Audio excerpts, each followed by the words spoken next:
For today's video guys, naaday ko ron diri sa amo adapit. Oh, kabatay mo ni guys, dakang mga kuan at turyom. Oh, muni ang panginabuhi sa akong mamagpapa guys. Oh, katanaw ka ha. Oh, dakan kay ni siya. Makaingon ka murag wa. Murag naa pero naa gid siya. Oh, dakan kay na. Dakan kay na siya. Oh, ban harbisan na lang. Harbisan na lang kay di baligya. Pero daghan gid siya, guys. Oh. Batay mo, ako ay talay ko daw ha. Oh. Daghan gid siya. Oh. Kabatay oh, dara.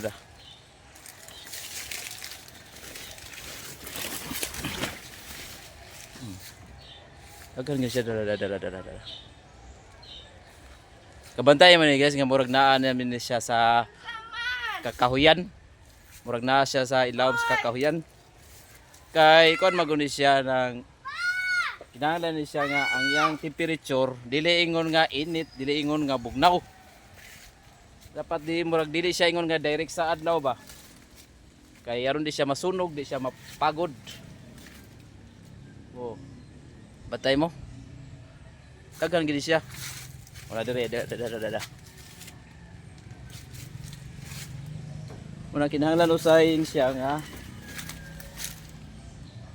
naa po siya sa mabugnaw nga lugar. Ato ni sa kuha, di po ni mabuhi sa init nga lugar. Syudad, ana, nagin diri sa medyo landong-landong.